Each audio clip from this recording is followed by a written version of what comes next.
So just 2 minutes down from Paihia, you have this other nice, big, long, curving beach here. Definitely not feeling like smack in the heat of summer here. It is, you know, middle of summer and it feels like, you know, a late winter day in California or something. But this is New Zealand. Way south, and also just stormy weather at the moment. And so here we have Waitangi Treaty Grounds entrance, 500 meters, and a ship. Let's go take a look at that.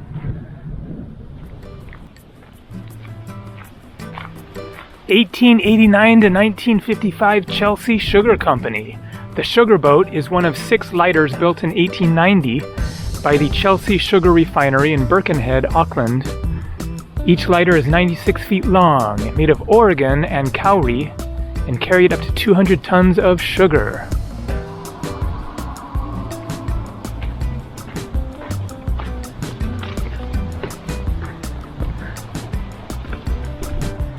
So maybe sometimes you can go inside. Please be aware, you are in the monitored area. Please be aware, you are in the monitored area. Please be aware that you are in a monitored area. Okay. I'm going to act completely different now.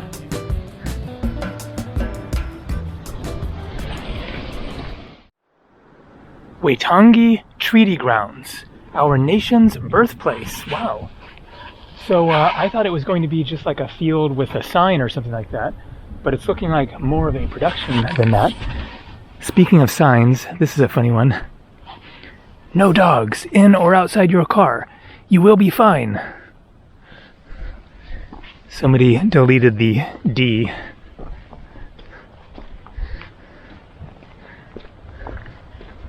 Shuttle service, so what are we going to see here? Some ducks.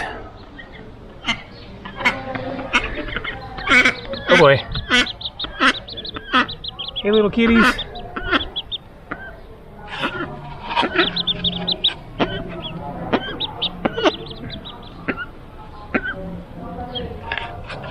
Reminds me of the Bill Bryson book, Pecked to Death by Ducks. I think that was Bill Bryson.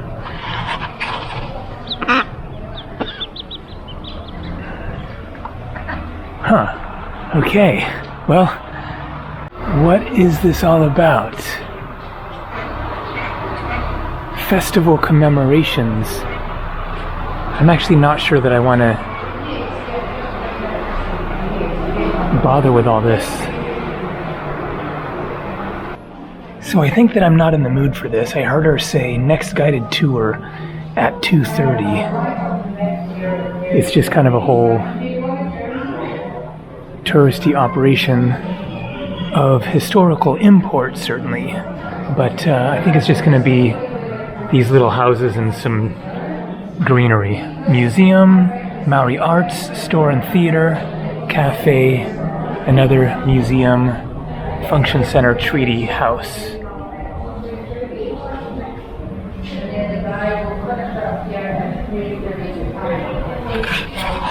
Just not feeling in the mood for the touristy being in the crowds and whatever. Not that it's that crowded, but I am ready to keep rolling to Kerikeri, the next little town about 25 minutes or so away from here. Back at that beach, I can see a bunch of windsurfers out there. And so before I leave this area, I wanted to explain what the Treaty of Waitangi is. The Treaty of Waitangi, sometimes referred to as Te Tiriti, is a document of central importance to the history of New Zealand, its constitution, and its national mythos. It has played a major role in the treatment of the Maori people in New Zealand by successive governments and the wider population, something that has been especially prominent from the late 20th century. The treaty document is an agreement, not a treaty as recognized in international law. It was first signed on 6 February 1840 by Captain William Hobson as consul for the British Crown. Sorry about the annoying flickering. I don't know why this phone is doing it. My last phone did not do that. The treaty's quasi-legal status satisfies the demands of biculturalism in contemporary New Zealand society. In general terms, it is interpreted today as having established a partnership between equals in a way the Crown likely did not intend it to in 1840. Specifically, the treaty is seen first as entitling Maori to enjoyment of land and of natural resources, and if that right were ever breached, to restitution. Second, the treaty's quasi-legal status has clouded the question of whether Maori had ceded sovereignty to the Crown in 1840, and if so, whether such sovereignty remains intact. So, in fairly stark contrast, it sounds like, to the treatment of indigenous people by the British and Spanish and, many others in the course of colonialism, the Europeans spreading all over the place, then they established this equality partnership, at least to some extent. There was no such thing happening like that in North America. There were various treaties, and they were pretty much always broken by the whites, as far as I know, and then the people shoved onto reservations, etc. So this has persisted in the course of New Zealand up until today. I'm not going to say I know if it's all truly equal or not, but certainly to a great extent there is, much more equality and fairness between the colonial invaders and the local indigenous people. That has certainly been a fairly good example, by the sounds of it, of how you can deal with the meeting of different cultures. So just wanted to give a little taste of the landscapes on the way to Kerikeri. Yes, I'm watching the road very carefully. We got some fields, we got some cows. As you can see, very kind of typical landscapes that could be in many different places around the world. This could be Poland or Oregon, maybe Romania, except of course you have these different kinds of plants. That beeping noise is this annoying function on the car in which if you get anywhere near the line, it beeps at you.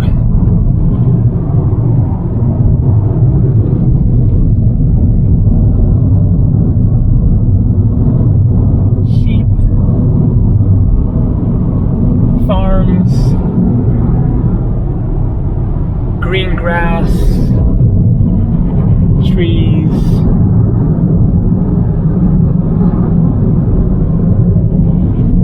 Definitely a pretty part of the world.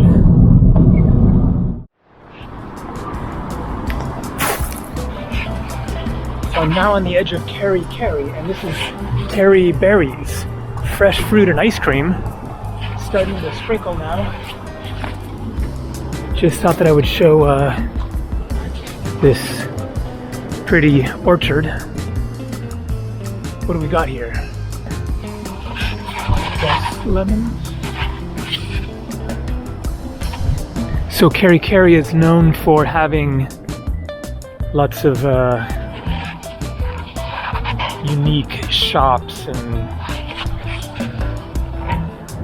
I guess art stores and stuff like that. So we'll be rolling into town soon first destination is to go to a waterfall. All right, what is that?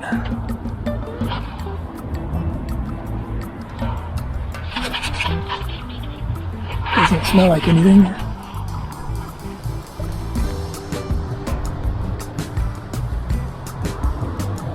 Huh. Are those very green oranges or something? No, I don't think that's an orange tree. Oh. Wait. Yes. I was thinking maybe that was randomly placed, but it is still on the vine. So yeah, I guess these are orange or grapefruit. Yeah, looks like orange trees, okay. Wait, that? I guess. These definitely looking more like lemons.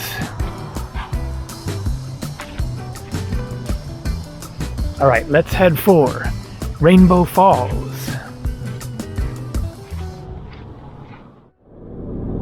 So coming into Kerikeri here. Now, I wanted to mention, it makes it a lot easier to film while driving when I don't have to deal with a manual transmission. It also makes it a lot easier to drive on the left side of the road when you don't have to deal with a manual transmission. My car back home is a stick shift manual transmission, but once you switch everything continue straight to stay on Kerikeri Road, Quincas Discovery Highway, to the other side, having to shift gears with the left hand really throws things off, especially while dealing with roundabouts and turns, etc. So the number one important factor when renting a car here in New Zealand for me was get an automatic. And then it's really quite easy. So it looks like this is the downtown area, lots of shops. Gotta turn left up here.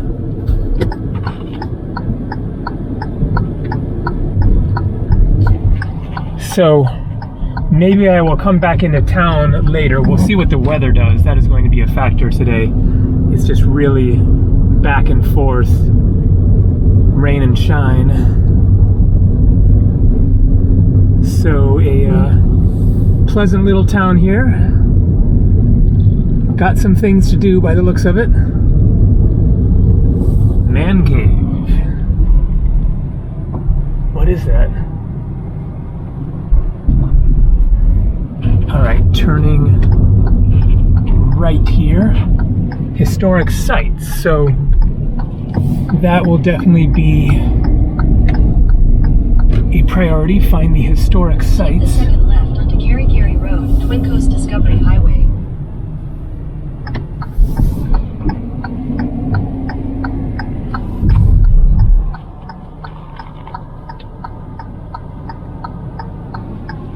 In 150 meters at the roundabout, continue straight to stay on Kerikeri Road, Quincas Discovery Highway.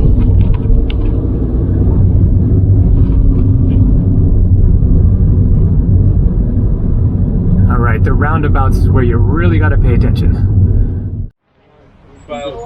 Rainbow Falls. 2-minute, 4-minute, 5-minute walks.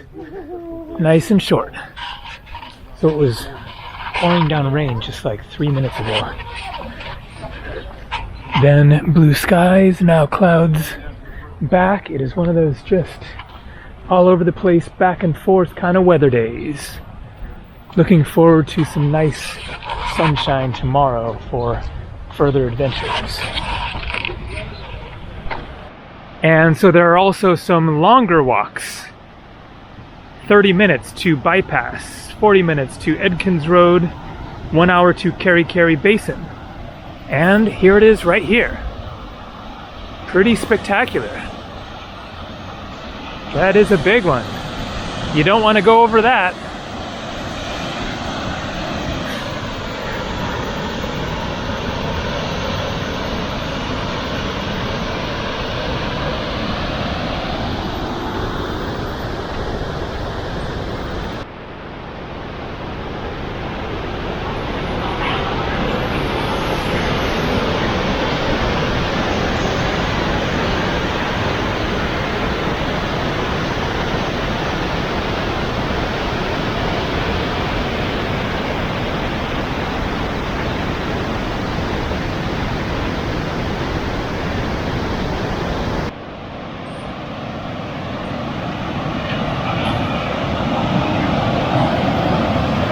Electricity is essential.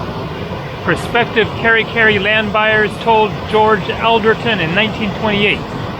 As a land developer promoting orcharding and settlement of the area, he faced a major problem. British civil servants retiring from service in Asia were keen to settle in Kerikeri, but were used to living with at least 3 servants. And the prospect of having no help in a strange new country did not impress many wives. My mother, on hearing that servants were virtually improcurable, said quite emphatically that without servants, electricity was essential, and she would not consider coming unless she was promised electricity. George Alderton set up a new company to meet the settlers' wives' expectations and sell land. Lloyd Mandino was employed to investigate the potential of a hydro station on the Kerikeri River. He found the natural features of the site made it an almost ideal choice. He reported it should supply some 300 horsepower, but because of low seasonal flow, water would need to be diverted.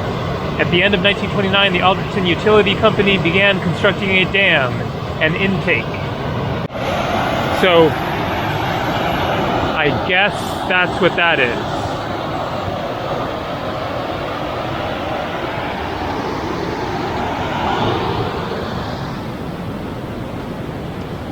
And then this trail continues, it seems, this way. So what's over here? Dogs on leash.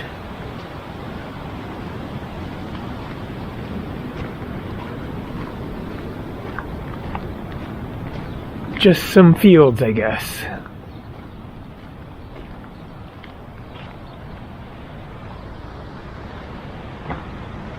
Cute little structure there, whatever that is.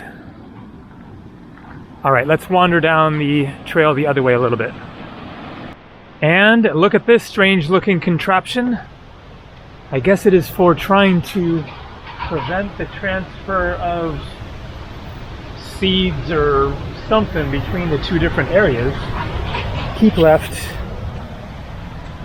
And I guess scrape off all dirt. Check that they are dirt free. With a magnifying glass? No magnifying glass. Spray with disinfectant. Oh. Huh. Interesting.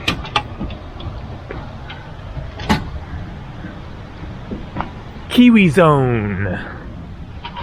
That is so New Zealand. You are entering the Kiwi zone.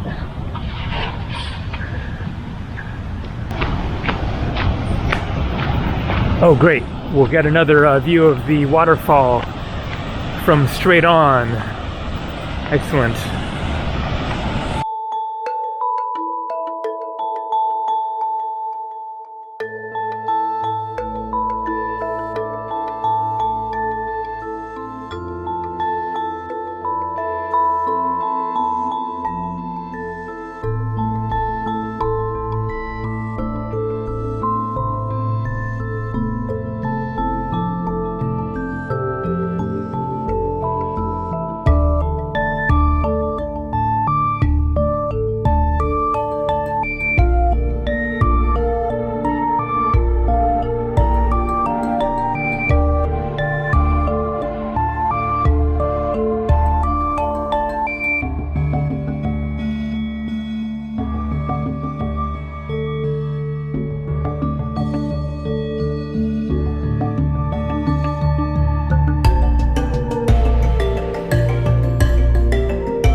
And so I have to give a shout out at this point to Jesse St. Louis, who recommended Rainbow Falls in his list of recommendations for the North Island of New Zealand. So if you enjoy hiking to waterfalls, various nature adventures, cliff jumping, jumping into various pools of water, natural water slides, and all sorts of outdoor activities, then check out his channel, Jesse St. Louis.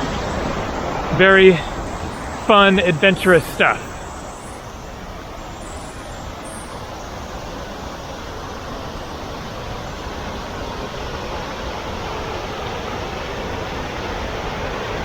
All right, just going to stroll down here another few minutes and then head back to the car and go to a couple more places around Kerikeri.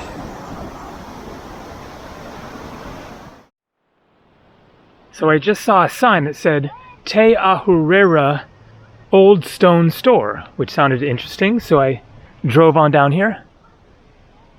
Explore Kororipo Heritage Park. Glimpse a time when two very different cultures were first trying to live alongside each other. Determined to forge trade links with Europe, local Rangatira chiefs welcomed the mission station unto their land in 1819. The missionaries gratefully received their patronage with the aim of eventually converting them to Christianity. Kororipo, Pa and Kainga. Explore Kororipo trenches and walls. Stone Store. Step into a Georgian warehouse and one of the oldest buildings in the country. Open for business since 1835, the Stone Store was built for trade, and this continues today. It has 3 floors to explore. Rua's Village. Full-scale reconstruction. Named after Gapahui Chief Rua, lets you experience the atmosphere of a Maori village around the 1800s. Kemp House and Gardens.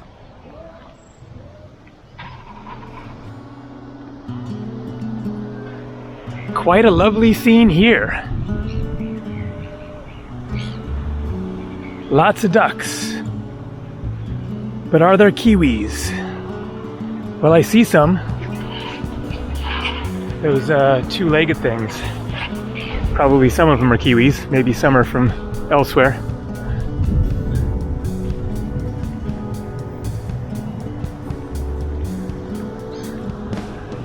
Ducks also have 2 legs, but I was referring to the people. Okay.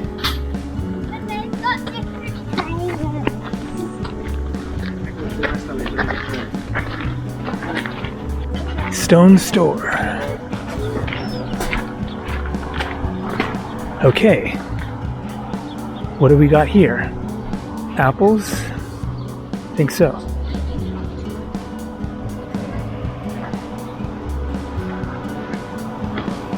Really nice park here.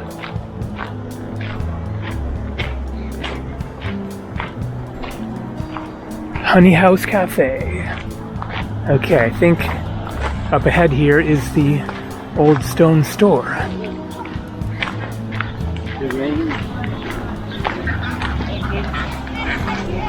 Alright, what have we got? Ducks, seagulls, ducks, more seagulls. No kiwis. Meh, meh, meh, meh.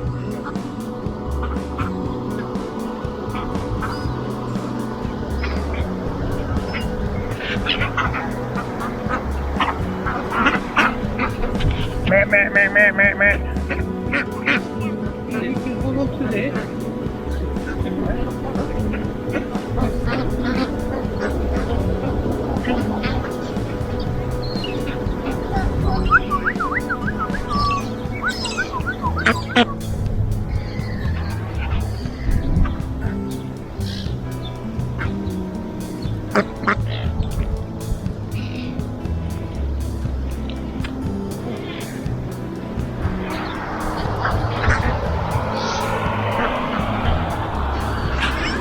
So that must be it.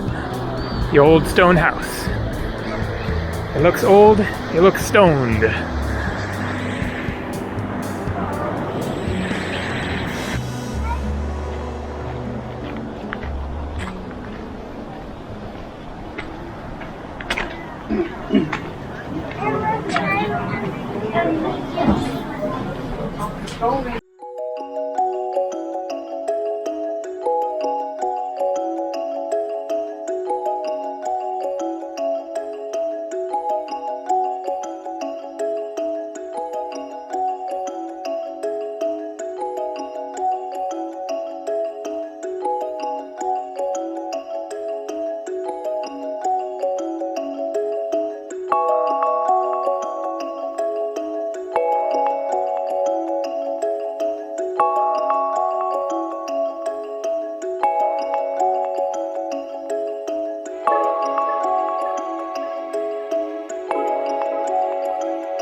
So here you can see Market, the old pack house.